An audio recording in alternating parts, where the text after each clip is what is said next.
All right, everyone, this is norvellcentral coming back at you with another YouTube video. And I am going to be doing my preview video for NC State coming up in about Friday afternoon. You'll probably see it. But I do appreciate all the subscribers that I've had so far. We're so close to 1,500. So if you can, be sure to hit that subscribe button. Be sure to like the video, comment your thoughts on the upcoming topic that I'm about to talk about, and just enjoy the show. But anyway, I hope everyone has a great day so far. And I just kind of want to talk about some of the negative thoughts I've seen through Florida State fans so far. Of course, we started out with the 4-0 start. We had a tough loss, a 10-point loss to an experienced Wake Forest team. And I'm not here for moral victories at all. I understand the standard at Florida State, and I understand that there is a standard here. But I also understand that this team is filled with limitations, especially on the injuries aspect. There's a couple of guys in the trenches that you need to have back. And of course, it kind of limits the promise of this team going forward. But I want to talk about the good things that have went on so far for Florida State. And let's just start off with Jordan Travis. I think Jordan Travis, as I talked about before, I thought he was a top 25 quarterback in the country. Thought he would be somewhere in the top 5, maybe 6 in the ACC. And he is well beyond that expectation right now. And you're looking at it, he's got 1,226 yards, 8 touchdowns, 1 interception. He's not really utilized his legs as much, but he's also not really been 100% healthy. When he was able to be utilized against LSU, he was pretty effective on certain scrambles. And when he got hurt against Louisville, the ankle and knee kind of gave out on him, and we thought it was going to be a whole lot worse than what it was. Now, getting off of that, warchant, I believe, released a video earlier where he didn't have any kind of brace or anything like that on. So that was very encouraging to see, especially with his development and everyone talking about these design runs, because during the Wake Forest game, he had that design run, he fumbled it, and that kind of cost Florida State in a swing of aspects that went on there, and then Wake Forest went up 21-7. Now, there's a lot of different factors that you can place it into. The rushing attack so far has been solid for Florida State. It's not really been as much of a strength as it was earlier in the year when you played Duquesne and some of the other schools as well. But Trayshawn Ward has definitely emerged as that number one guy. You've got 437 yards, 3 touchdowns. Trey Benson's been a nice surprise as well. Everyone kind of doubted him in the offseason, and now you're starting to see him kind of blossom. Unfortunately, he's had a couple of games where he's been kind of inconsistent, but you're hoping he can kind of step up to the plate. He has 278 yards and 3 touchdowns. You got Lawrence Toafili that's got 155 yards and 3 touchdowns. And you've seen only Jordan Travis, like I talked about before, he's got 21 carries for 50 yards and 1 touchdown. So you're wanting to see more production out of Jordan Travis to kind of open up that running game a little bit more. It seems right now in those run pass options and also those running plays that he's not really had a read option play where he's able to give it up to the running back or keep it for himself. So you're not really seeing that keep to himself a little bit more. But I think you're going to start seeing that in the next couple of weeks, because you're going to have the legs of Jordan Travis to be able to beat a team like NC State and Nick Clemson. The other thing is, too, is a lot of people were doubting Ron Dugans this offseason, and the wide receivers have shown out. He has said, you know what? Everybody's doubting me this offseason, and I'm just going to go out here and develop my wide receivers the way we need to get developed. And Johnny Wilson has been a freak of nature, 6'7", 235 pounds. He's got 357 yards this season, 3 touchdowns. It's a mismatch nightmare. You're talking about Ontario Wilson. He's a veteran option that they have so far. He's got 241 yards. LSU knows him all too well. And then you look at the other thing with Micah Pittman. He's starting to get going as well. I think he's going to have a huge impact game against NC State for the second week in a row, something we really haven't seen with these receivers. And a lot of times those contributors, they had a lot of guys going out and going in the game and being productive, like Kentron Portier, Darian Williamson before he got hurt, Micah Pittman, Ontario Wilson, Johnny Wilson. There's guys there that were being successful. Maybe a Deuce Spann steps up, and you saw him emerge as a guy. Marquise Douglas, I thought at tight end, does really, really well. Cam McDonald, another guy. Malik McLean hasn't really got going just yet. I know that he had that touchdown early in the Louisville game, but you want to see a little bit more out of him. But just overall, though, I'm very excited about the receiver room. And you got Hakeem Williams, you got Goldie Lawrence and Vanjavius Jacobs. You got pieces there at the wide receiver room for the future, and you're hoping that room that you thought was one of the more inconsistent rooms last season has now turned into a major strength for Florida State going forward, and that's why Jordan Travis has done so well this season on top of his passing abilities. Now you look at the offensive line. That's a major concern and major struggle just because of Bless Harris being out, Caden Lyles being out, and Robert Scott being hurt. You're hopefully going to be able to get him back this week. Darius Washington and Jazz Turntine didn't do a fantastic job, but you kind of have to scheme around a lot of those things and being able to kind of go towards the inadequacies that they have in this offense. And I think that Coach Atkins has been doing a good job of that this season, but unfortunately, it kind of reared its ugly head against Wake Forest. I think they're going to be able to turn it around. I don't think you need to be concerned as much. I know the tackle depth is not great because you've had a couple of those season-ending injuries, and you have some freshmen that aren't willing to step up right now just because of their development, and they need to grow and develop a little bit more. But just overall, I think you need to kind of slowly roll a little bit more on the offensive line. I think you just need to get back to those tunnel screens, get a little bit more quick passing game there with the slants. I think you're going to be completely fine, though. I really wouldn't worry about it too much right now. On the defensive side of the ball, the defensive line, with Fabian Lovett being out, you don't really know when his timetable is right now. Warchant actually released the same video with Travis that he didn't have a cast on. He didn't have anything on, and he wasn't walking around with crutches or anything like that. So it's encouraging to see that. Now, he hasn't practiced just yet, so that's another aspect that you have to go to. Now, Jared Verse, on the other hand, has started practicing a little bit more. He had a limited snap count. He only had 24 snaps in the last game. And you saw guys like Patrick Payton and even Joshua Farmer on the defensive tackle standpoint that were kind of emerging as guys that can be able to step up eventually.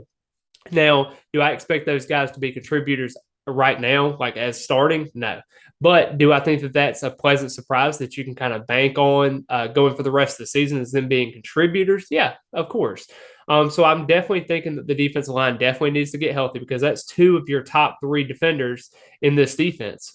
You can say that Tatum Bethune and Jamie Robinson, Akeem Dent, guys like that, Kalen DeLoach, the list goes on and on. There's some talented pieces in this defense, but Fabian Lovett and Jared Verse are definitely those guys that you want to see emerge into this defense. And I think once we get them back, man, Florida State's going to have a nightmare of a defensive line, especially for those opposing offenses that struggle to move the ball like a Georgia Tech. But, they did move it against Pittsburgh, so we'll see.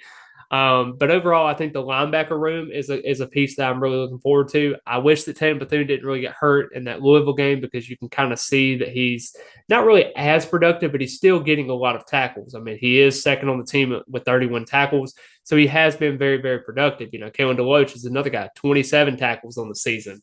And then you got a guy like DJ Lundy who's got 17. So there is some factors there, and I know Mike Norvell talked about it. Amari Gaynor is coming back this week. He's going to be on probably much limited snap count, but it is impressive to see that you're getting some of those guys back, and I think that's very pivotal to see what you're going to have out of those guys. Then you turn to the defensive backfield. The defensive backfield kind of got exposed a little bit more against Wake Forest, but you kind of expected that with Donovan Green and also A.T. Perry. You got guys there that were just, out of position at times on third downs, but a lot of these press conferences, they talked about how Wake Forest had, third down defense was very bad for Florida State going forward there. Well, when you look at their third down conversion rate, Wake Forest had a 6.6 conversion rate yardage, which is basically an average yardage. I mean, it's not third and long by any means. You had a lot of situations where it's third and fourth, third and second, third and first. There was a lot of those moments. There was a couple that were third and 12, didn't make a tackle or played a little bit more soft in coverage. But just overall, you have to do a better job in first and second down defense. But I thought overall they're going to get it pieced together. I think this is a defense that's too talented. They're a top 30 defense at this point. You just have to really factor in how the defense is going. I think Renato Green has done a pretty good job this season. He's a second or actually third leading tackler with 30 tackles. You got guys like Kevin Knowles, who I think is kind of coming into his own. Marion Cooper's got to get a little bit better, but I think he's still a little bit banged up with his knee. But you're just wanting to see more production out of that group. Jamie Robinson, of course, and Akeem Dent have been two guys that have been pretty consistent so far. They're the first and the fourth leading tacklers of this team. And I think it's going to be a pretty exciting thing. I think this defense has got to get a little more confidence. And I think you could do that against an NC State team that's going to dig and dunk you a lot of these times. And a lot of times with Florida State going from last season, we had this flu game. So a lot of people were out for this game, and we still were able to be competitive in this game and only lose by 10 points. So there is a lot of things that are going right for this team. Actually, 8 points, I believe, if I remember correctly. So I do think that Florida State can get a lot of more momentum with this. I think their defensive back's doing okay. They're not doing great, but I do think they can build off of some strong points that they have in this team. And I think the front seven has definitely got to get healthier so that way that defensive backfield is not so isolated out in the field. But just overall, special teams, I've seen a lot of this, and I've made prediction posts. I've done my analysis on post game analysis, and the one name that comes up every single time is Ryan Fitzgerald. Now, I understand that he was 0 for 2 in his last game. He missed a 19-yard field goal, and then he also missed the 29-yard field goal, and then he also missed the 55-yard field goal there at the end of the game that kind of put it out of reach for Florida State at that point because we were down by 10. We needed a field goal and then try to kick an onside kick. Overall, the confidence has kind of gone away from Ryan Fitzgerald, but I know that Coach Norvell has actually agreed that he wants to see Ryan Fitzgerald be successful. He knows the work that he's put in, and it's just a matter of time before he gets that confidence level back. I mean, do you want to go for Aiden Shadowski? I don't really know if you want to go for a freshman walk-on kicker. I just don't think it's quite the expectation there at Florida State. I think you have to just kind of roll what you got right now. I think Ryan Fitzgerald can be potentially good, but you just have to get that confidence back. I mean, it's just a lot of different things that are going on in that kid's mind right now, and you just have to get it and piece everything together. And I think it's very important to continue to have that confidence in him because in reality, what are you going to do halfway through the season? I understand there's going to be a kicking competition. So there's going to be guys that are going to emerge in that room, and they're going to try to get the best option out there. But when Fitzgerald is your best option right now, you may have a situation where you go a little bit more on 4th down and 8, within the 35-yard line, you may go for it a little bit more. It may skewer your game plan per se, but I think it could be a smart investment if you're not able to, if you're not going for a 4th and 15, at your own 40, trying to figure out ways to be successful, but also put Ryan Fitzgerald in the best position to be successful.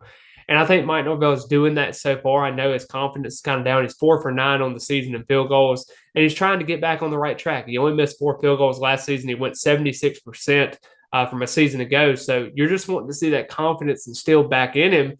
And the only way you can do that is just to continue to kick and try to get back into the swing of things. Now, on the special team side of things, especially with the return game, I think they've done a really, really good job. I know Sam McCall struggled early on, but then they inserted Trey Benson into the lineup with Micah Pittman, and I think that's been a world wonders. I think Sam McCall is a tremendous talent. I think he's got the potential to be great, and I cannot wait until he gets on the field and actually does a lot during the safety position and also during the cornerback and different things like that. I think he can be a viable returner. I just think everything's kind of coming a little bit too quick for him right now, but I do think that he can emerge as that option.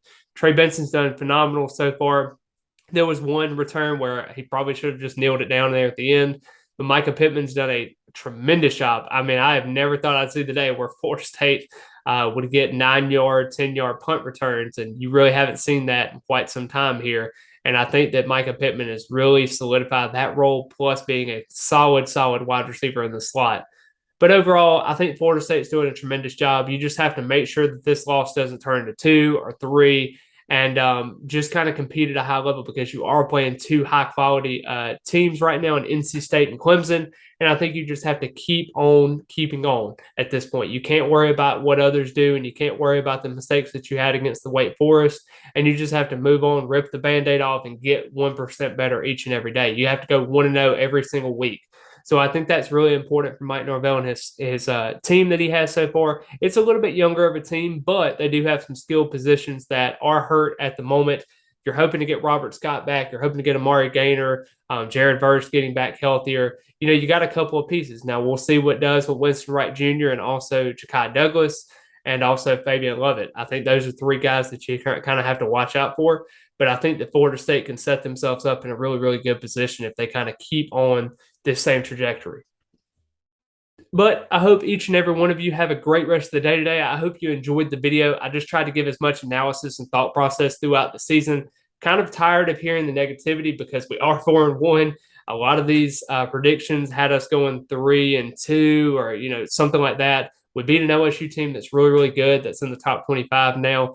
We lost to a pretty good and experienced Wake Forest team with a 6-year quarterback. So I'm not saying that everything is lost. You can go out here and play NC State and beat them and go 5-1, And I think this could be a lot of times where everything can kind of go your way. You just have to do the best you can with the best of your abilities. Go Noles.